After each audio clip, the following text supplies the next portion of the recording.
we going? So, yeah, thank you. Yeah, we just had Zandy there speaking previously, so thank you very much for that once again, and Natalie before that. Look, I'm just going to do a bit on disclosure, and I'm probably going to do more of a sort of discussion piece. I've put into which I'm happy to do again, into the chat area, a lot of resources that I managed to garner up from everyone. So it's just a few back talking points about disability workplace. So we've got, I'll just touch on them now, which we've got Western Sydney Uni, choosing your path. So there's quite a bit there on disclosure. It was actually quite a big resource in there. Then NDCO resources. So this is from our North Queensland NDCOs. We had a couple of webinar style things that were, I briefly had a look at them. There's a lot of info there as well. So I highly recommend you have a look on there as well. So they were the STEPS NDCO resources in there. Then yesterday I spoke to National Careers, who basically look after the job access area, and so they sent a short video, which is a minute and a half. It's a really good video. Highly recommend having a look at that. So that's in the Job Access Employer Toolkit area. Then also there was a podcast, and that podcast went for quite a period. There's 11 talking points there. I didn't actually have a look at that one as yet. So once again, recommend having a look at that. So we've still got our experts in the room, and I'm not sure if they will spend the entirety here, but I'm going to be doing more of it, as I said, a bit of a talking point on disclosure, just using some of the knowledge that I've had previously in the past with dealing with in my role back in the day as a DES provider. So that's where I'll be sort of coming from with this area. So I just want to probably start off with, I'm just going to share my screen, and I'm just going to find, just excuse me while I locate that again. I'm not the best at doing two things at once. I still haven't mastered that skill. That ship may have sailed for me, unfortunately. Let me just see if that's the right, yeah, so just there, which is what Natalie has already alluded to and would have done a little bit more eloquently than me, but we've still got, sorry, Zandy, not Natalie, Zandy spoke about. So is that up on the screen there? Can we see that? Yep, thank you, very good. So what I'm just gonna, as I said, I'm just gonna use a few anecdotal things that I've come up with, and what I noticed, I was 5 years in the DES game, so mine, a lot of the roles that I got for people were probably lower level than what people coming from university are looking at, but the examples are still there. So it's a real, there's what I'll say from start up, disclosure, there's no right or wrong. So, you know, there's no such thing as yes, you have to disclose, or no, you do not need to disclose. It really depends on the person.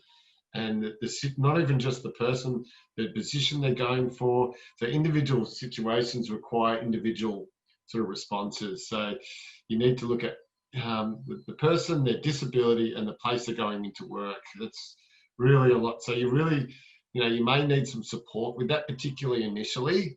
So I really recommend that you look at, you know, who you've got around you. It's so important that you have good support staff. And then someone like Natalie working at Griffith University, and obviously Zandy's a trainer. You know, that Natalie's a good example of someone that would have the knowledge to be able to assist you, to be able to do that position, to go into confidence, whether you know, give you some advice whether you need to divulge. I'm going to give some examples at the end of situations that I've come up across, and they're not all right or wrong. Even when we made a call, sometimes it maybe wasn't quite right, but it was the right decision at the time, and that's all you can hope for. So I'll just read a little bit off the slide here. Do you have to? No, not unless it would affect your ability to do the job or create risk to the safety or the safety of others. So as I said, I'll give some examples a little bit further down. if you choose to share the information with an employer, they are obligated to consider reasonable adjustments and or training to accommodate your work-related need. So that's a really important thing to consider, that if you are needing those workplace adjustments, then you really do need to make it make it something that you talk about. And there's different ways you can discuss it or bring it up, but employers are obligated, as it states, to look at what they can do to help you there. And there's quite a few resources that people, even through the job access, there's quite a few resources. I've seen employers, colleagues be able to, and it might not cost the business a cent. Quite often it won't cost the business a cent to make workplace adjustments. Can't say that it's all the time, but particularly modifications and things like that, generally they can draw from a fund that the federal government has, and we can get the links out for that as well. So this is just knowledge that sort of, I apologise, I'm sort of just talking on the fly, but it's just sort of knowledge that's coming out as I'm talking. And also ask for consent before sharing the information with others, and that's as I said, I'll use my DES, which is Disability Employment Services, which bring into two different areas. Once you go into DES, it's not to confuse things, but there's two particular areas. One's a lot more intensive assistance, which is called ESS, and one less intensive assistance, which would probably not be long term, which is DMS. But should you share on an application, or will you? So once again, I said it just depends. It depends on your disability. Is it obvious, for example? And I say this with all respect, is it obvious? And is it something that you need help with? So there's two things you've probably got to consider above all else. As I said, a good DES consultant or a USEP consultant will assist you there with that sort of stuff and help guide you. Ultimately, it lays with the person with the disability to make that decision. And I've seen people disagree with what I've said and prove me wrong. That when I've said, look, you probably need to let the person know, they've said, no, I don't think I do. And they've proved me wrong, and fantastic, good on them. I'm talking from the outsider, so the person with the disability is always the expert, but I would suggest listening to people in the field, at least listen to what their opinion is, and then make a decision after that. Right, just moving along now. So, as Andy also spoke about, will other graduate candidates with disabilities share their status with employers? So, just 55% basically said yes, they're likely to share. Almost 17% said no, and that 30%, which isn't surprising, they're unsure. So that's from 2017. It's fairly up to date. I don't think possibly that's changed too much. It could have though. It possibly has a little bit, because trends do change. You would hope that people are more comfortable at least saying it if they feel like they have to. The unsure, I think there could be a lot of that in there as well, of people making a call on on the job. For example, and I think someone else brought this up, if you're taking medication, do you have to? No, not if it's something like schizophrenia and you're taking medication, and you've been taking a dosage for a period of time, and most people with schizophrenia that have their medication regularly have no issues whatsoever. They're not a risk to themselves or anyone else, which is very low anyway with schizophrenia. It's a very misunderstood disability. So with something like that, I've seen people not divulge, and they've not needed to. But other medications that you may take where you're using machinery that could affect, your behaviour or your cognitive ability, that you possibly do need to disclose that. You absolutely have to if you're going to risk yourself or someone else. That's a non-negotiable. So that's one of those things where you probably write it down or create a mud map, as Natalie I think it said earlier about and create a mud map for everything. and so a list of pros and cons, but a mud map's probably more effective in this situation where you're talking about, okay, I'm doing this job, I've got this disability, and that's something you could do if you wanted to. Some people say, yeah, I'm telling you, it's on the personality as well. That's another thing, people's personality also comes into play, whether they're confident, whether they talked about in school.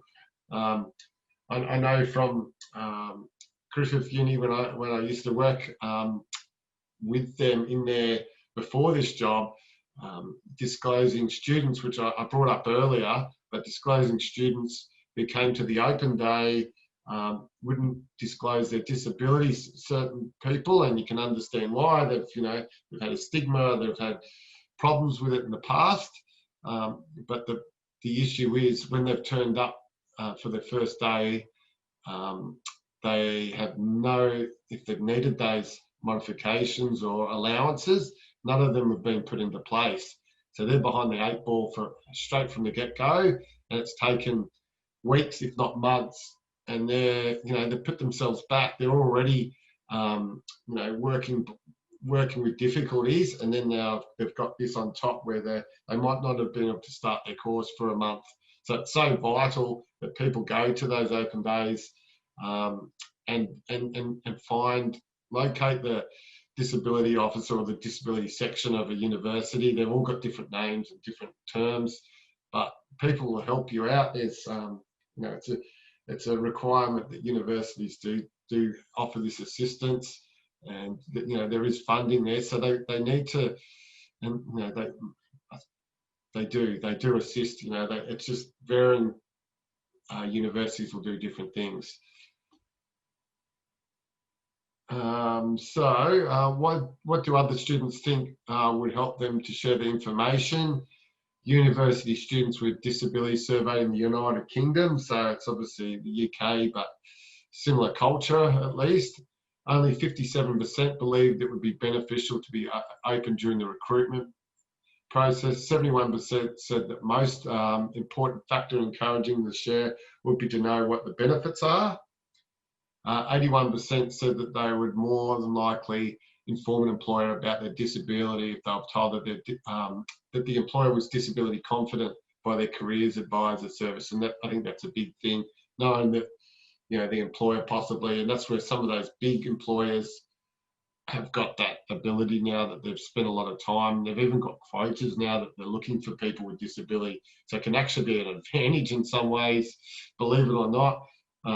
Once again, I'm probably talking about lower level stuff, but I know for a fact there's some of the, I'm trying to think of the right terminology, but some of the search engines, for example, if you're applying for a large department store in Australia, they've got a disability quota. So if you're applying for a job, you say, yes, you'll work every shift, even if that's not possible, because that search engine will then put you into another area of highly preferred. Then if you say you have a disability, yes, you'll work every shift. You're able to work Sundays, you're able to work Thursday nights.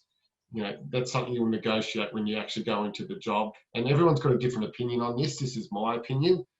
But if you say you've got a disability, a lot of the time they're looking for that as well. So if you've got some skills thereafter and you said you're available for at least most shifts, let's put it that way, that you haven't said no to 80% of the shifts that it offers. And hopefully people know what I'm talking about when you're doing the clicks. It has Friday, Saturday, when could you work?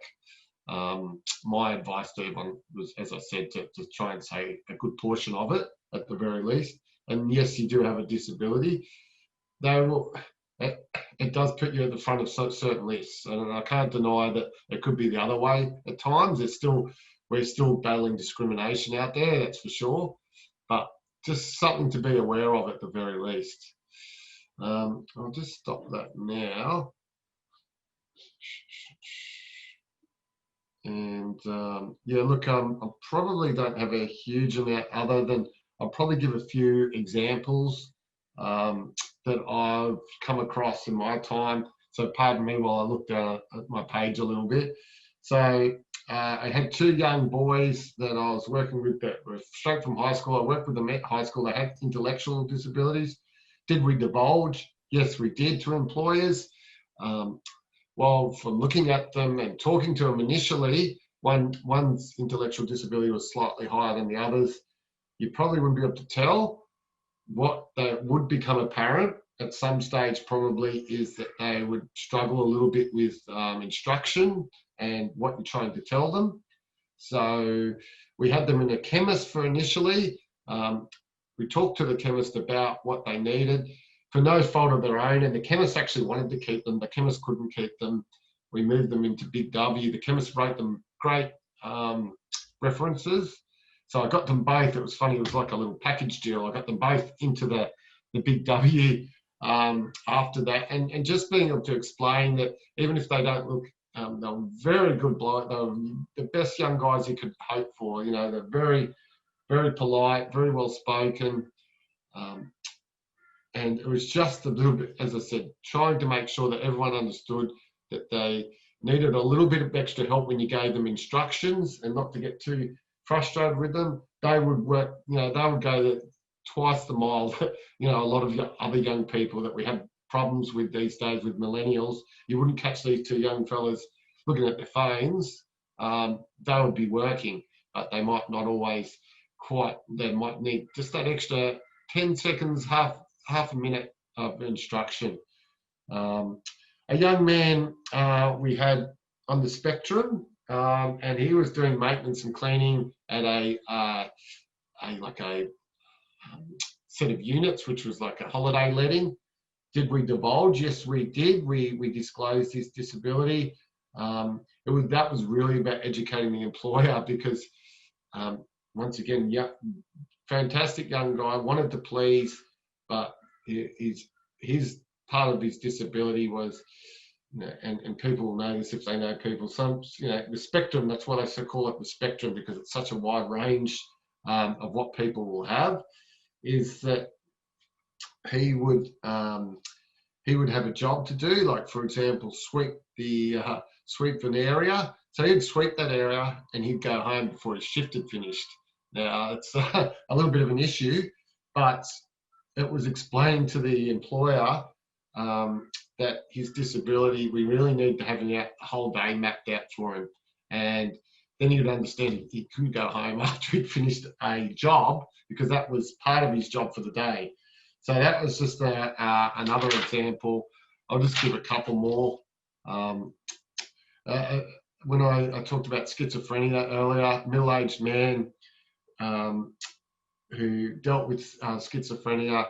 No, we didn't divulge it, and it's for people who would say that aren't educated on schizophrenia. My God, you can't do that. You can't have someone. Yes, you can. He was medicated. He hadn't had an episode since he was very young, and his episodes when he was young were very mild anyway. So there are plenty of people, and you know, you can probably tell I'm passionate about this because it sort of rolls me up at times. Completely understand people don't understand schizophrenia, but don't go jump into conclusions. So yeah, he worked absolutely fine. He never divulged it, never had to. That employer would never know that he did have it, because there's no issue, and that, you know, I almost confidently say there never would be one.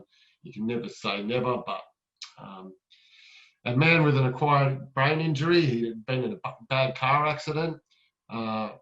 Once again, a fantastic gentleman that I worked with. Yes, we did divulge it, because he had to, for starters, relearn how to walk, open doors.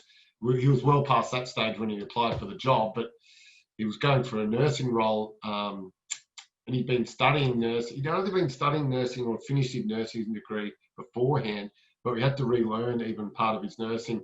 So I'm pretty sure he was, I think he was in ICU or something as a nurse, but he ended up, so we took him slowly back into a nursing home, which is sort of like, a lot of people would know, it's like a stepping stone. Sometimes some people are very happy to work in nursing home their whole life, fantastic, but other people look at it as a stepping stone. So, and that's what he was going to do. He went in there first, but we needed to explain that he was going to have some issues with some learning and some other issues as well. So A lady with low-level spectrum, and she was on the spectrum as well at a very low level.